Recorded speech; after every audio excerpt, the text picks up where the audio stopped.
여러분 안녕하십니까? 더불어공산당, 더불어민주당 대통령 후보 행세지를 했던 전과사범 이재명의 민주당이 연일 우리 국민들에게 얻어터지는 그 본질이 과연 무엇이겠습니까?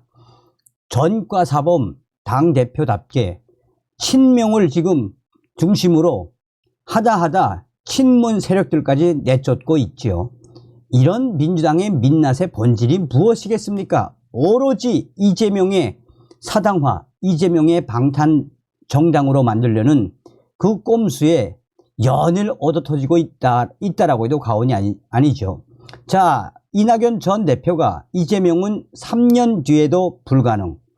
민주 인사, 이번 총선 민주당 진다. 민주당이 여론조사에 지금 한바탕 난리가 났습니다. 정성찬TV 좋아요, 구독, 알림은 큰 힘이 되겠습니다. 이낙연 작심 발언.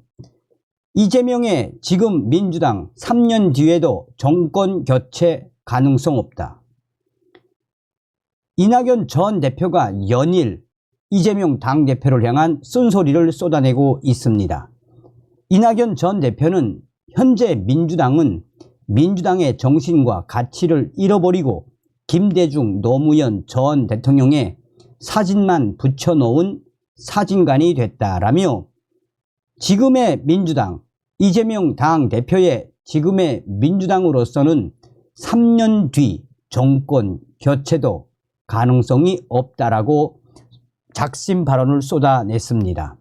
그러면서 왜 이재명 당대표가 있는 당대표로 있는 민주당이 3년 뒤에도 정권 교체는 사실상 불가능이라고 이 쓴소리를 쏟아낸 것에 대해 그는 현재 이재명 당대표에 대한 저격을 계속해서 이어가고 있는 것입니다. 그러면서 이낙연이는 이제는 새로운 대안을 광주에서부터 찾아야겠다고 믿고 있습니다라고 주장했습니다. 민주당 탈당파 출신이 주축이 된 미래대연합도 새로운 행사에 함께하며 합당을 하는 그 부분에 있어서 우리가 왜 이재명 민주당과 맞서야 하는지 강하게 질타했습니다. 이낙연 전 대표는 저는 열린 우리당과 국민의 당에 바람이 불 때도 흔들리지 않고 20년 넘게 민주당을 지켜온 사람이라며 이번에도 마찬가지로 민주당의 정신과 가치를 지키기 위해 민주당을 나올 수밖에 없게 된 것이라며 지금 현재 이재명의 민주당이 잘못된 길을 가는 줄 알면서도 아무 소리를 하지 않는 것은 당과 국가로부터 혜택을 받은 사람의 도리가 아니다라며 제 한 몸을 던져서라도 현재 이재명의 민주당이 더는 나쁜 길로 가지 않도록 바로 잡겠다라고 말했습니다. 그러면서 우리는 기득권을 내려놨기 때문에 힘을 합치면 반드시 정권 교체도 가능하다라며 이재명의 민주당으로는 3년 뒤 정권 교체가 불가능하다라고 이재명을 박살냈습니다. 자, 민주당 인사가 왜 총선에서 진다고 했는지 전 민주연구원 부원장 이대로 가면 민주당 총선에서 진다. 정권 심판론은 착각. 민주연구원 부원장을 지낸 최병천 신성장경제연구소 소장은 이대로는 4월 총선에서 더불어민주당이 패배할 가능성이 매우 크다라고 민주당에 대한 이 작심 발언을 쏟아냈습니다. 그는 유권자 이념 지형이 보수 우위로 이미 돌아섰고 비수도권 지역의 30석에서 40석 열세를 수도권 지역에서 극복해야 하는 지역 구도도 지금 민주당에는 매우 불리하다라며 그는 이번 총선에서 민주당이 질 수밖에 없는 그 이유에 대해서도 소상하게 밝혔습니다.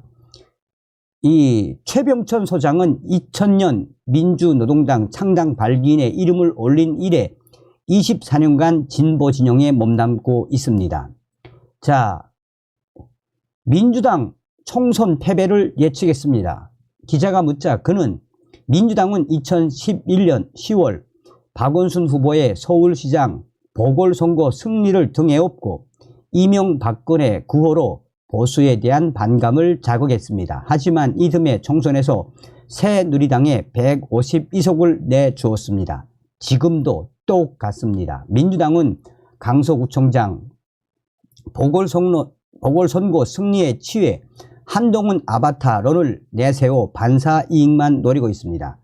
가장 큰 요인은 유권자 이념 지형의 보수화가 이미 확산되고 있다는 것입니다. 지난 8년간 한국갤럽 등 여론조사를 자체 분석해보니 탄핵 이후에는 진보 우위였던 유권자 성향이 2021년 4월 서울 부산시장 보궐선거를 기점으로 보수 우위로 변했습니다. 보수 성향이 약 8% 더 많아진 겁니다. 지역구도도 민주당에 매우 불리합니다. 지역구 의석이 호남 28석, 영남 65석인데다가 강원, 충청, 제주에서도 민주당이 밀리고 있습니다. 비수도권 지역에서의 30석에서 40석 열세를 수도권에서 뒤집어야 하는데 쉽지 않습니다.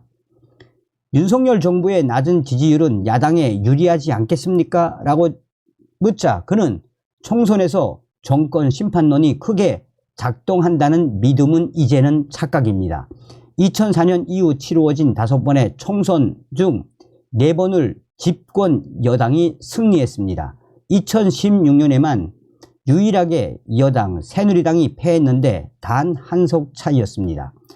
윤석열 정부에 대한 여론이 좋지 않지만 한동훈 이재명 리더십을 바라보는 여론의 시선 역시 이재명 대표에게 호의적이지 않습니다.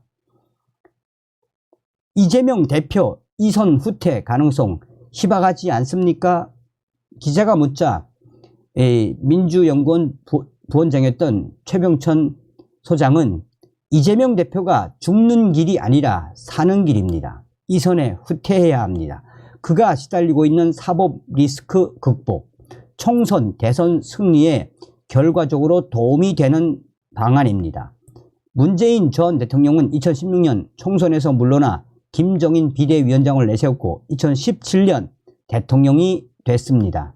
이재명 당대표 이선 후퇴하면 비대위는 누가 맡습니까? 이재명 대표와 성향이나 이미지가 다른 인물을 내세워야 합니다. 예를 들어 김부겸 전 국무총리 같은 사람을 앞세우면 차별화될 수 있습니다. 일부 친명 핵심 인사의 공천 배제도 뒤따라야 합니다. 이렇게 되지 않으면 사실상 이번 총선에서 민주당은 대패배할 수밖에 없습니다. 라고 강조했습니다. 자, 지금 한동훈 국민의힘 비상대책위원회 체제 출범 이후 집권 여당을 향한 국민 여론이 호의적으로 변하고 있는 것으로 나타났습니다. 내일 총선이 치러진다면 지역구 위원으로 어느 정당 후보를 뽑겠느냐라는 여론조사에서 국민의힘을 택한 응답이 한 달 새 무려 6%포인트 올라 더불어민주당과의 격차가 오차 범위 내로 좁아졌습니다. 서울경제신문이 여론조사 기관인 한국갤럽에 의뢰해 이달 25일에서 26일 전국 만 18세 이상 남녀 111명을 대상으로 이 여론조사를 했는데 민주당에게는 최악의 결과가 나왔습니다. 지금 현재 국민의힘의 상승세가 두드러지고 있습니다. 국민의힘은 한 달 전 진행한 4차 조사와 비교해 선호도가 6%포인트 오른 반면 민주당은 한 달 새 1%포인트 오르는 데 그쳤으며 양당의 지지율 격차는 오차 범위 내인 4%포인트까지 좁혀졌습니다. 이번 5차 여론조사 결과 상당수의 부동층 유권자들이 국민의힘 여당으로 발길을 돌린 것으로 분석이 되고 있습니다. 투표할 정당이 없다고 답한 응답자는 지난해 12월 11%에서 이달 9%로 감소했습니다. 줄어든 부동층 중 상당수가 국민의힘 지지로 돌아선 것으로 풀이됩니다. 이러한 경향은 이념보다 선거 상황이나 특정 이슈에 따라 투표하는 경향을 보이는 스윙 보터 지역에서도 확인됐습니다. 대전, 세종, 충청에서 국민의힘 후보를 뽑겠다라는 응답자는 한 달 새 무려 12%포인트 늘어난 44%로 조사된 반면 같은 기간 민주당 47% 변동이 없었습니다. 민심의 바로미터인 충청 민심이 한 달 만에 오차범위 내에 접전 양상으로 바뀐 셈이며 이런 결과는 민주당에게는 매우 충격적입니다. 더욱 충격적인 것은 총선 격전지인 인천, 경기와 부산, 울산, 경남에서도 국민의힘 후보에 대한 선호도는 한 달간 약 각각 6%포인트와 8%포인트씩 뛰었습니다. 이 세대별로는 20대에서 부동층이 7%포인트 줄어든 가운데 여당 후보를 뽑겠다라는 응답은 한 달 새에 20%에서 27%로 늘었습니다. 정권 심판론이 후퇴하고 거대 야당, 거야 견제 심리가 팽창한 것이 여당을 향한 민심 개선의 원동력이 됐다라는 분석입니다. 한동훈표 정치 개혁 행보도 효과를 거두고 있습니다. 운동권 정치 청산을 시작으로 정치 개혁의 포문을 연 한동훈 위원장은 국회의원 정수 감축, 불체포 특권 포기 등을 잇따라 내놓으며 여론의 우호적 반응을 얻고 있습니다. 이번 조사에서 한동훈 위원장의 정치개혁 사호 공약인 국회의원 50명 감축에 대해 응답자의 69%가 찬성 입장을 보였습니다. 중요한 것은 바로 한동훈 효과가 정당 지지도 결과로도 나타나고 있습니다. 국민의힘 지지율은 지난달 조사보다 4%포인트 오른 38%를 기록한 반면 민주당은 40%로 변동이 없었습니다. 민주당에 계속해서 이런 속도로 간다면 민주당은 계속해서 지지율이 하락세를 보일 수밖에 없으며 이 국민의힘과 한동훈 지지도는 계속해서 올라갈 수밖에 없는 상황이 됐다라며 이런 상황은 그야말로 민주당에게는 최악의 상황이 이제 현실화되고 있다는 것으로 분석되고 있습니다. 다음 시간에 뵙겠습니다. 멸공.